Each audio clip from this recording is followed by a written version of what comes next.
کہ औरत के सर पे जब तक दुपट्टा रहता है वहीं तक रहमत का फरिश्ता मौजूद रहता है। जब औरत अपने सर से दुपट्टा हटा ले तो रहमत का फरिश्ता वहां से चला जाता है। अब आप मुझे बताएं, जब नबी के घर में, सैयदुल अंबिया के घर में औरत के सर से दुपट्टा हट जाए तो वहां से रहमत के फरिश्ते चले जाते हैं, तो हमारे घर में औरतें जो खुले सर फिरती है, खुले सर खाना पकाती है, खुले सर अल्लाह अकबर सारे काम अंजाम देती है, फिर रहमत के फरिश्ते हमारे घर में कैसे आएंगे? जब नबी के घर से सर से दुपट्टा हटने पर फरिश्ते चले जाते हैं तो हमारे घर में फरिश्ते कैसे आएंगे? और जब रहमत के फरिश्ते आएंगे नहीं तो अल्लाह की रहमत कैसे आएगी? फिर आप रो रही हैं, मेरा शौहर इतनी मेहनत करता है, कमाता है, बरकत नहीं होती। बरकत क्यों होगी? बेबरकती तो तेरी वजह से है। तूने सर का दुपट्टा गले में लटकाया तो उस वक्त तेरे घर में बरकत होगी कैसे? और सुन लो, आप तावीज के अंबार घर में लगा लो, कभी बरकत नहीं हो सकती, क्योंकि नहुसत तो तुम्हारे खुले सर की वजह से है। और ये मैं नहीं कह रहा हूं, बल्कि साहिब रूहुल बयान ने लिखा है। अगर ये बात लिखी ना होती तो मेरे अंदर बयान करने की हिम्मत ना होती। नबी की मौजूदगी में औरत के सर से दुपट्टा हटे तो वहां से रहमत के फरिश्ते चले जाते हैं। तुम्हें पता है, ऐ खातून जन्नत की कनीजो, जिस वक्त इब्राहिम अलैहिस्सलाम को आग में डाला जा रहा था, इब्राहिम अलैहिस्सलाम को आग में डाला जा रहा था, तो आग में डालने का तरीका क्या था? उन्होंने मेंजनिक बनाई थी। मेंजनिक आप समझती हैं, जब पहले दौर में किलों पे हमले होते थे तो मेंजनिक के जरिए से पत्थर फेंके जाते थे। उन्होंने मेंजनिक बनाई थी। मेंजनिक वो थी कि आगे पाइप रहता था और एक रस्सा रहता था, रस्सा खींच करके छोड़ते थे तो वो जाके पाइप को लगता था, और पाइप के ऊपर जो पत्थर होता था वो जा करके किलो को लगता था। तो सबसे पहले मेंजनिक बनी इब्राहिम अलैहिस्सलाम के लिए, क्योंकि उन्होंने इतनी बड़ी आग का अलावा तैयार किया कि वो आग के करीब कोई जा नहीं सकता था। तो इब्राहिम अलैहिस्सलाम को डाले कैसे? तो उन्होंने मेंजनिक बनाई। तो मेंजनिक बना करके वो कई दिनों से प्रैक्टिस कर रहे थे। इस तरह रस्सा खींचेंगे, छूटेगा तो इब्राहिम की पीठ को जाके लगेगा, फिर इब्राहिम जो है वो आग में चला जाएगा। लेकिन जिस वक्त इब्राहिम अलैहिस्सलाम का कुर्ता उतार कर उन लोगों ने मेंजनिक पर इब्राहिम अलैहिस्सलाम को बिठाया और रस्सा खींचा, तो अब रस्सा उनसे खिंचाता नहीं था। क्यों नहीं खिंचाता था?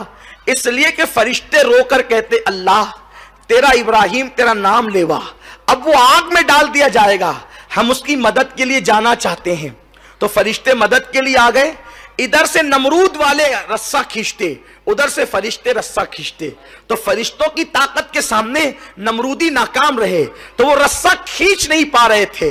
अब वो हैरान हो गए, कई दिनों से हम प्रैक्टिस कर रहे हैं, कई दिनों से मश्क कर रहे हैं रस्सा खींचने की, अभी थोड़ी देर पहले तक के रस्सा खींच रहा था आसानी से, अब नहीं खींचता। उस वक्त एक बुढ़ा सर पे कंबल डालकर आया और उस बुढ़े ने कहा कि रस्सा क्यों नहीं खींचता? उसने उन लोगों ने कहा, ऐ बुजुर्ग पता नहीं क्यों नहीं खींचता। तो उस वक्त उस बुढ़े ने कहा, एक काम करो, 10-12 औरतों को बुला करके लाओ। 10-12 औरतें बुलाकर लाई गई। उस वक्त उसने कहा, नमरूदी उस औरतों से उस बुढ़े ने कहा, अपने सर से दुपट्टा हटा लो और अपने गले में लटका लो। तो उन लोगों ने दुपट्टा जैसे ही हटाया वो रस्सा खींच गया। वो रस्सा क्यों खींचा? इसलिए कि जब औरत सर से दुपट्टा हटा देती है तो रहमत के फरिश्ते वहां से चले जाते हैं। तो अब इब्राहिम अलैहिस्सलाम की मदद के जो रहमत के फरिश्ते आए थे वो दुपट्टा सर से हटने की वजह से चले गए। हालांकि वहां अल्लाह का पैगंबर मौजूद है, पैगंबर की मौजूदगी के बावजूद अगर औरतें सर से दुपट्टा हटा दें तो रहमत के फरिश्ते वहां से चले जाते हैं। तो क्या तुम्हारे घर में कोई पैगंबर है? कोई तुम्हारे घर में कोई सहाबी है? तुम्हारे घर में कोई वली है? नादानो, तुम्हारी तकलीफों का इलाज सिर्फ तुम्हारे पर्दे में है। पर्दे में रहकर देखो, फिर मेरे अल्लाह की कुदरत देखना, उसके करम की बारिशें देखना। सुनो, अल्लाह अकबर। जिनके घरों में बरकतों का नुज़ूल हुआ, जिनके घर से कायनात को खैरात मिली, जिनके घर से विलायत तकसीम हुई, जिनके घर से इमामत तकसीम हुई, जिनके घर से नेमतें तकसीम हुई, वो घर सैयदा फातिमा ज़हरा का घर है। सैयदा फातिमा की जिंदगी देख लो। इमाम हसन मुज्तबा से किसी ने कहा, हसन तेरी मां बड़ी पाकीज़ा थी। इमाम हसन ने कहा, तूने सच कहा। जिस दिन मेरी मां का विसाल हुआ, मैं 6-7 साल का बच्चा था, उसके बावजूद भी मैंने अपनी मां के सर के बालों को कभी नहीं देखा। जो माएं अपने नन्हे बच्चों से भी अपने सर के बालों को छुपाती थी, उन घरों से खैरात तकसीम होती थी। और जो माएं अजनबी मर्दों को भी सर दिखाती है, फिर उस घर से खैरात नहीं बटती, उस घर में खैरात मांगी जाती है। कमा कर भी परेशान हो, सरों पे दुपट्टे नहीं।